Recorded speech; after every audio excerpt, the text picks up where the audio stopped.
Hey hello, bonjour à tous, bienvenue sur la chaîne YouTube de Torment Production. C'est un vrai plaisir de vous retrouver pour une nouvelle vidéo. Première vidéo de la semaine, nous allons parler ensemble de la reprise des entraînements pour les clubs professionnels de Jeep Elite et de Pro B, et surtout de l'arrivée tardive des étrangers. Quelles conséquences cela va avoir, on va en parler tous ensemble dans cette vidéo. D'abord, n'hésitez pas à rejoindre les réseaux sociaux de Torment Production, ils sont juste en dessous dans la description, et à vous abonner à la chaîne YouTube de Torment Production si vous êtes nouveau, bien évidemment. Je vous souhaite la bienvenue.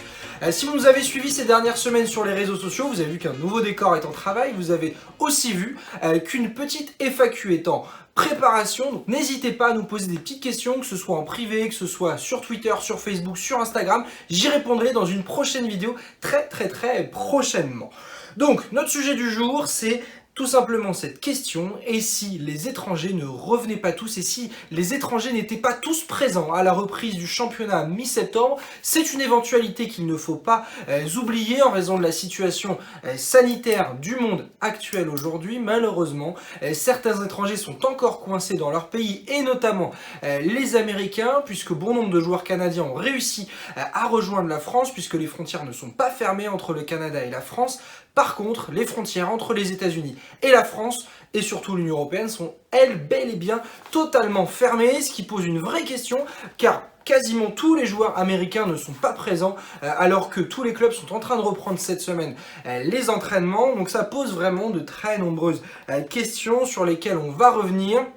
La première chose, c'est d'abord essayer de décrire un petit peu tout ce protocole qui entoure les joueurs américains pour leur retour en France, ou même pour leur arrivée en France, car certains n'ont jamais foulé le sol français. La première chose à faire, c'est d'abord faire une demande à la direction régionale du travail. Je vous passe le détail, bref, mais en gros, c'est avoir un permis de travail pour pouvoir travailler en France. La deuxième étape, c'est faire une demande à l'office de l'immigration pour pouvoir avoir le visa. Mais tout ça, il faut le faire uniquement si on a eu un test négatif au Covid-19, donc il faut faire ce test, il faut prendre un rendez-vous pour avoir ce test. Donc voilà déjà les premières charges qui s'imposent aux joueurs américains pour pouvoir rejoindre la France, et même d'ailleurs tous les clubs au final de l'Union Européenne qui vont reprendre le basket dans les semaines à venir.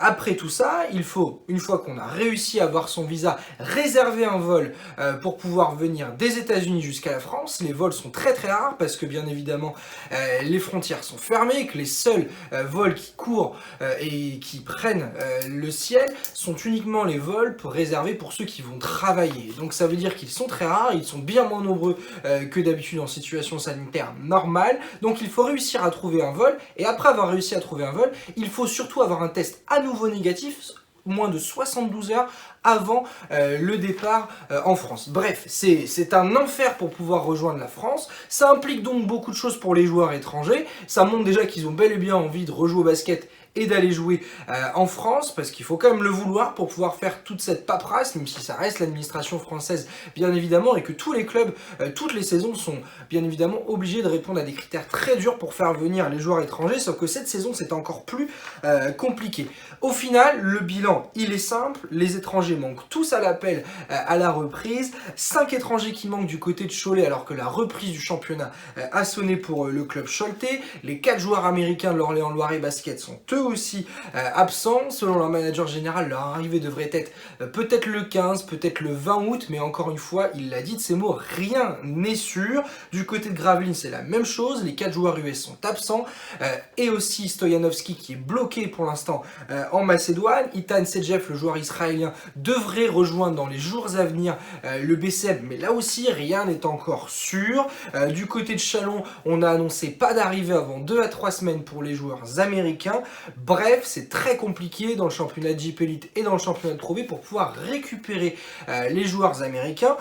On n'est qu'au premier jour bien évidemment de la préparation, mais dès l'arrivée des joueurs américains, ils vont devoir subir une batterie de tests incroyable, encore plus que les joueurs français car ils viennent de l'étranger, donc ils ne vont pas reprendre l'entraînement dès leur arrivée. À savoir quand est-ce qu'ils vont arriver, ils vont vraisemblablement pour beaucoup arriver alors que les matchs amicaux auront déjà commencé, donc que certains joueurs seront en forme. Dans quelle forme vont arriver ces joueurs américains?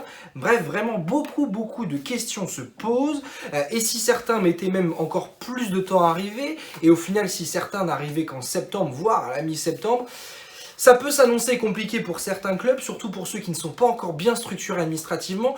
Les clubs qui sont très bien structurés vont réussir à faire venir leurs joueurs étrangers. Ceux qui n'ont pas forcément un gros staff et une grosse équipe d'administration vont eux peut-être avoir plus de mal à faire tous ces papiers pour pouvoir emmener ces joueurs étrangers. Donc attention vraiment à tout ça, sachant que bien évidemment tous les premiers matchs amicaux vont avoir lieu à la mi-août. Il y a même certains tournois amicaux qui vont avoir lieu à la mi-août.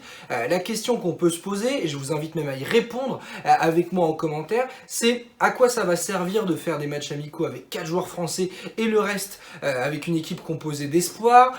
Est-ce que cela aura vraiment un intérêt? C'est pas mal de questions qu'il faut se poser, et surtout dans quel état donc ces joueurs vont arriver en septembre. Voilà. Il y a des préparateurs physiques, et notamment le préparateur physique de l'Asvel qui a fait une interview ces derniers jours, disant notamment que cette reprise, c'est comme faire reprendre le basket à des joueurs qui ont été blessés pendant une très longue durée, sauf qu'ils n'ont pas eu l'immobilisation, comme si on se cassait par exemple un membre. Ok, c'est vrai, c'est un fait, il va falloir du temps pour que les joueurs reprennent. C'est pas une reprise habituelle, clairement, car beaucoup d'entre eux n'ont pas joué au basket, ou alors ont tapé la balle, mais très peu depuis mars. Dans tous les cas, pas d'opposition depuis quand même pas mal de temps, sauf pour ceux qui ont repris depuis quelques semaines les tournois de 3-3. Mais dans tous les cas, voilà, la reprise va être vraiment fragmentée.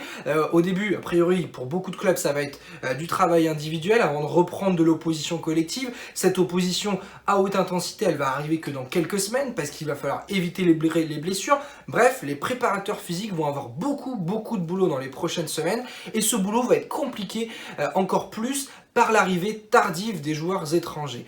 Ceux qui ont composé avec une équipe assez française sont d'un côté assez sauvés, il faut le dire, à l'image par exemple d'une équipe comme Le Portel, qui au final a composé avec seulement 3 joueurs américains. Donc au final ces joueurs-là sont encore bloqués, mais tous les autres vont arriver. Pareil pour le joueur canadien du Portel qui lui va arriver d'ici quelques jours. Donc voilà, pour ces équipes qui ont taper le pari d'avoir des joueurs français en majorité dans leur effectif, c'est top. Pour ceux dont c'est pas le cas, c'est plus compliqué. Gravelines qui fait une reprise avec 4 joueurs français.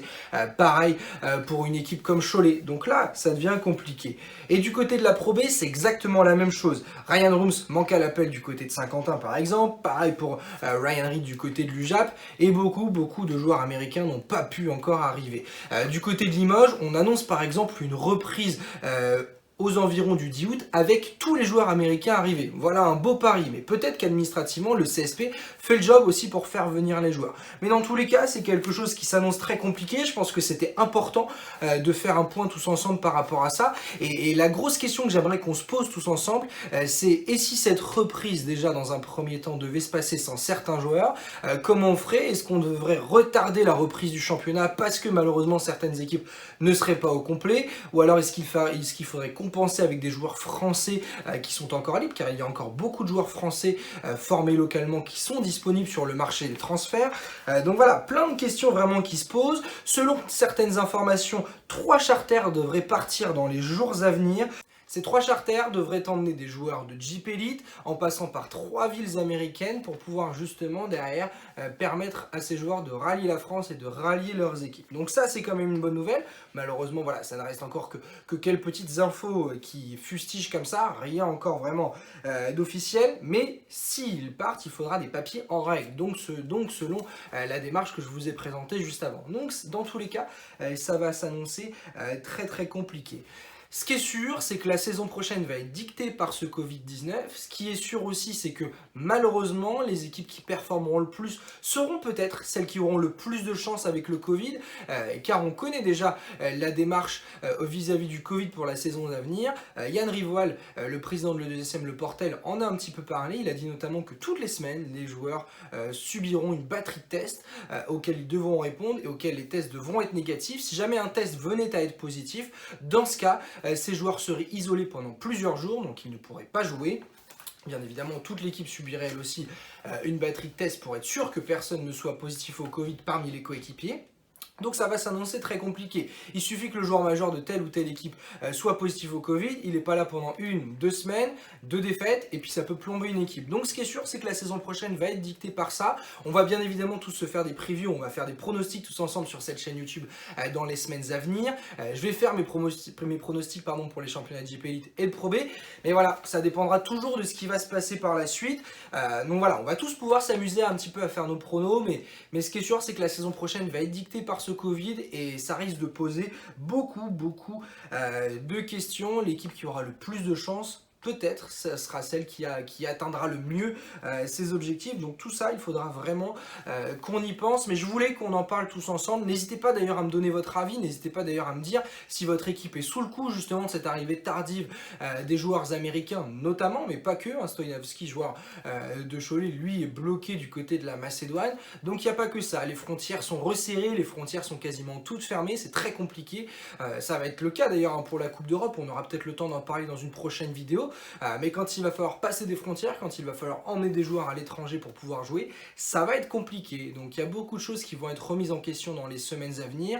Voilà, je suis pas là pour parler du Covid ou de santé ou quoi que ce soit. Là, on parle vraiment basket et que ça, je suis pas là à mettre des pronostics sur potentiellement il va y avoir plus de cas dans les semaines à venir. On s'en fiche, c'est pas la question. Là, vraiment, la question, c'est basket et c'est se dire qu'est-ce qui va se passer dans les semaines à venir si ça restait comme ça d'un point de vue sanitaire. Comment on serait capable de pouvoir jouer par exemple une Coupe d'Europe, comment on serait capable de pouvoir jouer avec l'équipe en entier, car c'est clair et net, il y a peut-être des Américains qui n'arriveront que début septembre. Il faut être sûr par rapport à ça, il faut être lucide par rapport à cette situation. Donc j'en appelle à vos commentaires, bien évidemment. N'hésitez pas à me dire ce que vous en pensez en commentaire. N'hésitez pas à poser des petites questions, je vais y répondre très prochainement dans une FAQ que je vais tourner dans les jours à venir. J'espère aussi, bien évidemment, que ce petit concept vous plaira. Et bien évidemment, dans les semaines à venir, je suis déjà en train de préparer ça. On va se retrouver avec de nouvelles vidéos et on va surtout se retrouver avec des previews de chaque équipe. On va pouvoir parler un petit peu du mercato, qu'est-ce qui s'est passé dans ces équipes-là. Et j'espère que ces sujets vont vous plaire. Dans tous les cas, j'espère que cette vidéo vous a plu. J'espère aussi que cette vidéo vous a un petit peu étayé sur l'actualité basket, car c'est vraiment le cœur de cette actualité. Ces joueurs étrangers qui sont bloqués du côté des États-Unis. On en parlera bien évidemment tous ensemble dans les réseaux sociaux si vous le souhaitez. Donc n'hésitez pas à vous abonner. Je vous souhaite bien évidemment une bonne semaine et on se retrouve très vite pour une nouvelle vidéo. Salut!